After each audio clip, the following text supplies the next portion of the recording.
Ballet rehearsals held underground when the bombing gets close. Writers more used to wielding a pen have taken up arms, and sirens break through the sound of a symphony orchestra. 1 year on, Ukrainian artists are resisting despite the ongoing onslaught from the Russian forces on their territory. And to talk about the consequences of the last 12 months, I'm joined by Ukrainian opera singer Ihor Mostovoi and artist Alyona Tokovenko, who swapped Kyiv for Paris last year after the invasion. Welcome to the show, both of you.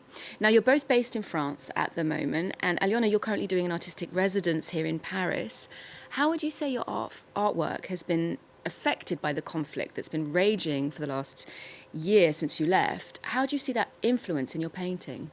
All my life I was a bit bloody and a bit dramatic, and after it happened, it was like I was blocked. I didn't work with painting or something else, and it was hard for me to begin again. So, and it was really helpful when I came to France, and they just give me a place to work, and they give me a place where to live. And that was a moment when I realized that I can not just continue to work, but I could try something to realize something like reflect about what I saw and how it was with me and my relatives and my beloved people. It's important for me now to show that Ukrainian art exists, and like we are here, and we are not just about the flag or sunflowers. Ihor, you've been involved in a number of cultural initiatives, events to raise funds for medical and humanitarian associations.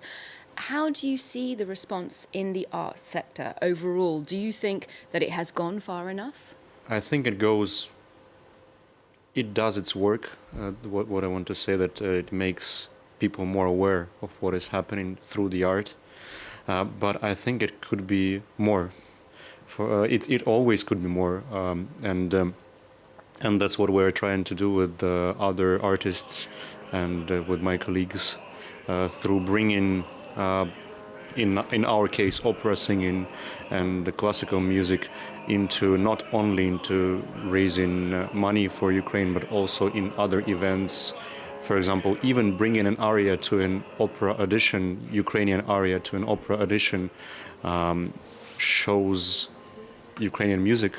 And maybe, this is my big dream, maybe it will lead to some bigger plans of the opera houses, so maybe putting on Ukrainian opera, maybe doing more Ukrainian chamber music concerts. This is my big dream, and I hope that someday somebody from those big houses, famous venues, will realize that and maybe do something to promote more Ukrainian culture. Yeah. But also, at the moment, the focus is on raising funds, because this is what is the most important thing at the moment. Yeah, while also raising awareness, as you say. Now, indeed, artistic expression has been an important means of activism and resistance for those in and outside of Ukraine. Our reporters have been in Kharkiv, where they met with a street artist who's had to adapt to the current conditions. Luke Trego tells us more.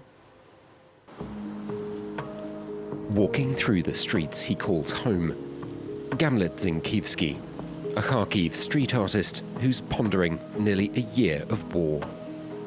The idea is that there is such a hole in time into which all of the horror flows and disappears. Gamlet signs his street name and that of his unit, the Khartia Volunteers Battalion. Wielding not weapons but a brush, the canvas for his art are the wounds left across his city by Russian cluster bombs. I look at these cars on the asphalt and thought that they looked very much like flowers. And I made a series of flowers with different inscriptions. These are the kind of flowers we have now. The scars from Russian strikes go beyond the Kharkiv pavement. My next work I want to show is dedicated to my dream of quiet nights.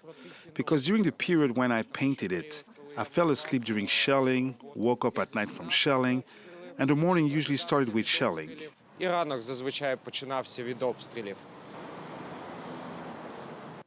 So we see there that making art is a form of activism for Gamle. It's a political act, in fact. And Alyona, a previous series of yours explored how politics becomes personal. It's called Phantom Pain. Can you tell us a bit about the inspiration for that work and how you see it in the current context?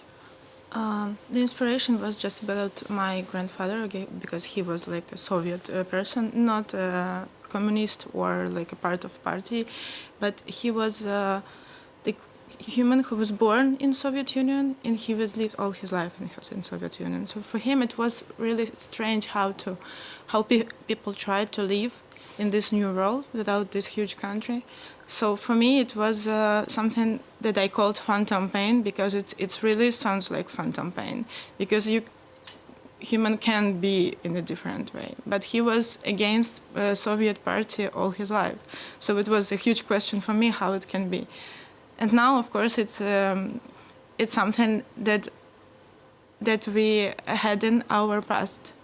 We can't like cut it or something, because I think to cut the history all the time, it's a bit strange for any societies. It's also about his nationality, because my grandfather, he was a Ukrainian Bulgarian. So it's a bit about my identity, about that it was like a small nations in a huge Soviet country. Now we need to show people that they're existing. So Ukrainians existing, and we are like a huge country with our traditions and with our identity. And speaking of identity, you were born in Odessa and grew up there, and the Black Sea port has recently been added to the UNESCO World Heritage List as an endangered site, having been attacked repeatedly by Russia. Here's more from UNESCO's director on the need to protect that city. This city belongs to a World Heritage. It concerns us all. We all look at it, we all see it, and we recognize its history and its contribution to heritage. There is an obligation for all the states that are members not to deliberately destroy this heritage. And of course, Odessa is one of those places where Ukrainian cultural institutions have suffered deliberate attacks by Russian forces. Another example is the theatre in your native city of Mariupol, Ihor. But that's not really a new development, attacking Ukrainian culture, is it? It's long been oppressed, even before the war, especially in those Russian-speaking areas. Yes, this is true, but it's not a recent invention. It's been for years, it's been for centuries, because just to make a simple example, everybody knows who Tchaikovsky is, right? They had a good, very long communication with the Ukrainian composer Lysenko. And Lysenko wrote an opera called Taras Bulba, which was liked by Tchaikovsky a lot. So Tchaikovsky wanted to put it on in Moscow. And he addressed to Lysenko saying that we would like to put your opera, but in Russian, which Lysenko refused. So this is a question. This is an example of oppression that's been going for a very, very long time, and which is happening right now. So this is a problem that's been there for centuries. Again, that question of identity that you brought up. Now, two pillars of Ukrainian art are currently being celebrated here in Paris. The work of the late Taras Shevchenko and Maria Primachenko has been brought to life in an immersive exhibition that's accompanied by photographs and short films documenting the conflict. Catherine Viette and Marie Schuster report. It's an unprecedented close-up look of the works by Taras Shevchenko and Maria Primachenko, two Ukrainian artists that are considered national treasures. This immersive exhibition, created before the Russian invasion, aims to showcase Ukrainian identity as distinctly separate from its powerful neighbor. In the wake of the war, the show now takes on a special significance. Russia is monopolizing our heroes and our history. We have to do this work of talking about our culture, of making our Ukrainian culture known. It is through these great exhibitions that people see that Ukraine is not Russia. Through this exhibition, Ukraine also pays tribute to its heroes. On the morning of February 24th, they could have fled. Instead, they remained, refusing to let all traces of their culture and identity disappear with them. That morning, I only had one idea in mind: to run to the museum and save the work on display. For all of us, Shevchenko is not just a poet and a painter. He's a symbol. He helped to create our nation and our identity. For the past year, the world has watched in horror as Ukraine fought to protect its cultural heritage against Russian attacks and to expel Russian troops. The immersive exhibition, A Year of Resilience, a Culture of Resistance, at the Grand Palais, invites the visitor to discover the soul of Ukraine. And through the works on display, documents the reality of a year of war and its effects on Ukrainians. And indeed, when it comes to promoting specifically Ukrainian culture, Ihor, I know that we said you come from that Russian-speaking area, but you have said that you won't be singing in that language anymore. Can you tell us why? Yes, I don't want to be singing in the language for now, at least, because I don't want to put in the value the culture of the country that is killing my people at the moment. And I think this is completely understandable. I don't deny that Russian composers, there are lots of geniuses. We can say that this culture doesn't exist, it exists.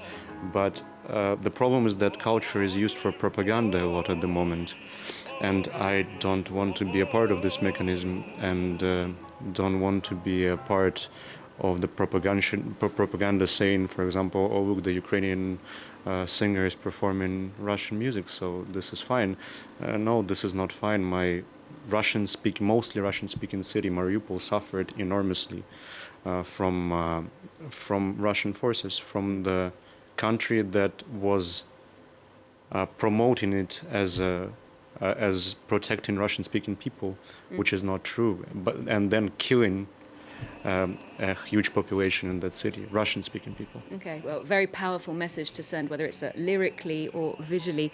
Thank you so much to both of you for coming in. We'll wrap up the show with a performance at the Ukrainian Cultural Centre here in Paris, a multi-sensorial offering from the group Tisk, who blend sound, light and images for an innovative experience. That show's currently touring in Europe after concerts in a number of cities in Ukraine. We'll leave you with a taste. Otherwise, remember to keep up with us on our social media channels and our website. There's more news coming up on France 24 just after this. Правда збирається з тисячі протилежних думок, об'єднує щорі, та справи до створення нового колу придумано все. Тут не дві сторони, ми ліпимо третю тіло, глибки від крові.